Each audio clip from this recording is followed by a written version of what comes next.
It is an art, choosing gladiators.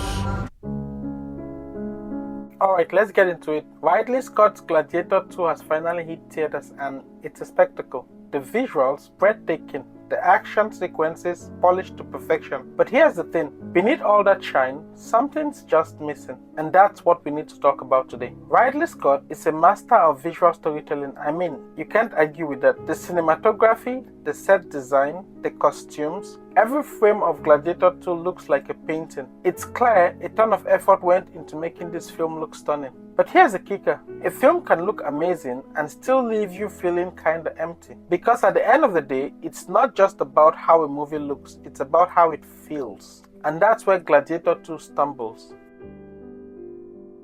Let's be honest, this script feels like a rehash of the first Gladiator. Same character motivations, same beats, even the supporting roles feel, well, recycled. It's like the filmmakers went, hey, let's just remix the original. The original Gladiator worked because it was more than just a revenge story. It was a classical tragedy. It had depth, moral weight, and some truly unforgettable characters. Here, the transitions feel clunky, the dialogue feels flat, and honestly, it just doesn't hit the same.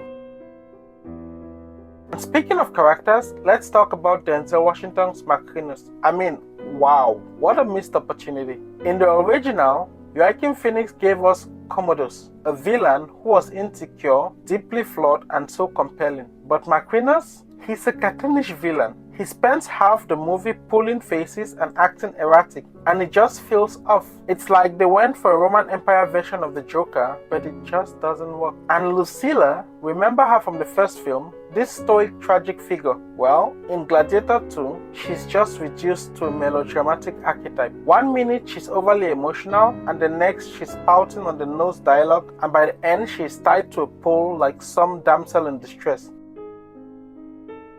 Alright, now, we've got to talk about Paul Mescal as Lucius. Look, Paul's a talented actor, but as a lead, he doesn't have the same presence or gravitas that Russell Crowe brought to Maximus. Maximus commanded the screen, he inspired you, but Mescal's Lucius, he just feels lightweight. His heroics don't inspire and his performance doesn't pull you in. It's hard to connect with a lead character who's supposed to carry the emotional weight of the film, but never gets there.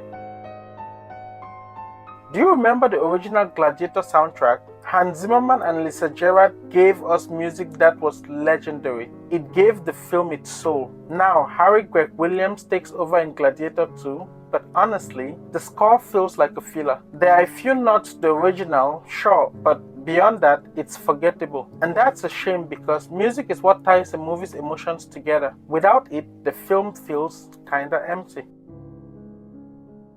The original Gladiator wasn't just a movie, it was an experience. It gave us characters we cared about, dialogue that stuck with us, and themes that felt timeless. Gladiator 2 tried to replicate that magic, but instead, it feels like a hollow imitation. A sequel that doesn't justify its existence. It's big, it's loud, but it's missing the heart. And that's the very thing that makes the original so unforgettable. So what do you think? Did Gladiator 2 live up to the legacy of the first film, or did it fall flat? Let me know your thoughts in the comments below. I would love to hear what you have to say.